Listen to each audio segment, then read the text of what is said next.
আসসালামু আলাইকুম ফ্রেন্ডস, কেমন আছেন সবাই? আশা করি সকলে খুব ভালো আছেন। আমি শবনমস কিচেন ফর ইউতে আপনাদের সকলকে স্বাগত জানাই। আজ আমি আপনাদের সাথে শেয়ার করব চিজ গার্লিক ব্রেড, যেটি কিন্তু খুবই সহজ আর খেতেও কিন্তু দারুণ টেস্টি। এটি সকালের ব্রেকফাস্ট বা বিকালের টিফিনের জন্য কিন্তু একদম পারফেক্ট খাবার। এই গার্লিক ব্রেড আমরা সকলেই কিন্তু পছন্দ করি খুবই। তো আমি আজ এটি বাড়িতে কিভাবে বানাবো সেটি আমি আপনাদের সাথে শেয়ার করব। আমার রেসিপি যদি ভালো লেগে থাকে অবশ্যই লাইক কমেন্ট শেয়ার করে দেবেন। তাহলে চলুন দেখে নিই আমি আজ এটি কিভাবে বানাবো।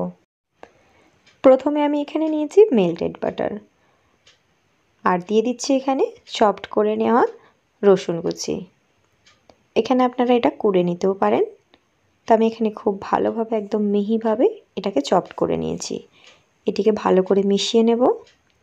গার্লিক ব্রেডে গার্লিকটা তো দিতেই হবে, তার জন্য এটা বাটারের সাথে আমি মিশিয়ে নিয়েছি।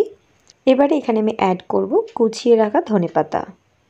ধনেপাতাটা দেওয়ার পর এখানে দিচ্ছি আমি কিছুটা পরিমাণ চিলি ফ্লেক্স। ভালো করে সবগুলোকে আমি মিশিয়ে নিচ্ছি এর মধ্যে। দেখুন এখানে এটা আমার মেশানো হয়ে গেছে। এবারে এটাকে আমি সাইডে রাখছি। এখানে আমি নিচ্ছি এরকম ধরনের একটু বড় সাইজের ব্রেড। তা আপনারা এখানে স্কোয়ার শেপেও ব্রেড নিতে পারেন। তা আমি এবার এখানে যে ব্যাটারটা রেডি করে রাখলাম বাটারের, সেটা এর মধ্যে দিয়ে চারিদিকে একটু আমি ছড়িয়ে নেব। সব দিকটা লাগাবো।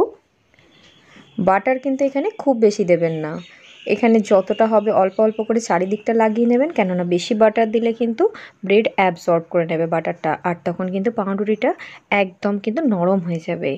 এখানে আমি মজরেলা চিজ অ্যাড করে নিচ্ছি।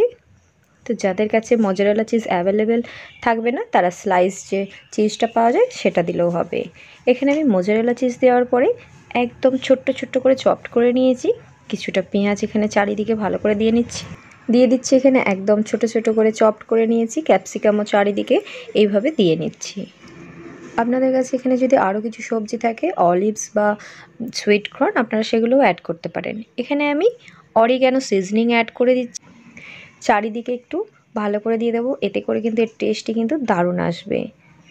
আমি এখানে কিছুটা পরিমাণ চিলি ফ্লেক্স অ্যাড করছি। এখানে চিলি ফ্লেক্সটা দেওয়া হয়ে গেছে। এবারে এর উপর আরও একটা ব্রেড আমি চাপিয়ে একটু হাতের সাহায্যে ভালো করে টিপে দিচ্ছি। এর ওপরে আমি গার্লিক বাটারটা চারিদিকে আবারও দিয়ে নেব। চারিদিকে ভালো করে বাটারটা লাগিয়ে নেওয়ার পর ওপর থেকে আবারও অরিগ্যানো সিজনিং খুব ভালো করে চারিদিকটা আমি ছড়িয়ে নিচ্ছি। এটি দেওয়ার ফলে কিন্তু এর টেস্টটি কিন্তু দারুণ আসবে। এখানে আমি একটা ননস্টিকের কড়া বসিয়ে নিয়েছি। কড়াটা আমি খুব বেশি গরম করিনি। এবারে আমি এটা ব্রেডটা এর মধ্যে দিয়ে দিচ্ছি। এটাকে দিয়ে আমি চাপা দিয়ে দেব যতক্ষণ না আপনারা ওপর থেকে দেখতে পাবেন যে আমাদের চিজটা গলে যাচ্ছে। তো দেখুন এখানে চিজটা যখনই গলে গেছে আমি এটা তুলে নেব কড়া থেকে। এটি কিন্তু একদম ভালোভাবে কুক হয়ে গেছে। খুব বেশি কিন্তু কুক করলে এটি কিন্তু খুবই শক্ত হয়ে যায়, আর নিচেটাও কিন্তু পুড়ে যাওয়ার ভয় থাকে।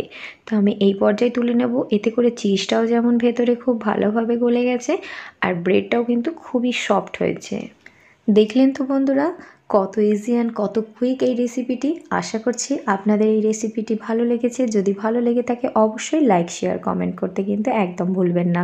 আপনারা বাড়িতে ট্রাই করুন। আশা করছি বাড়ির ছোট বড় সকলে খুবই পছন্দ করবে, আর ছোটরা তো একদম খুবই মজা করে খাবে। দেখুন ভেতরের চিজটা কিন্তু কত সুন্দরভাবে কিন্তু গলে গেছে। ব্রেডটা কিন্তু আমাদের এখানে একদম পারফেক্ট কুক হয়েছে। এটি খেতেও টেস্টের দিকে কিন্তু একদম ডমিনোজের গার্লিক ব্রেডের মতনই খেতে লাগবে। আপনারা এইভাবে বাড়িতে ট্রাই করুন। যদি ভালো লেগে থাকে আমাকে অবশ্যই কমেন্ট বক্সে কিন্তু জানাতে একদম ভুলবেন না। তাহলে বন্ধুরা আজকের মতো আসি। নেক্সট ভিডিও নিয়ে আবার হাজির হয়ে যাব ইনশাআল্লাহ। আপনারা ভালো থাকবেন, সুস্থ থাকবেন। আল্লাহ হাফিজ।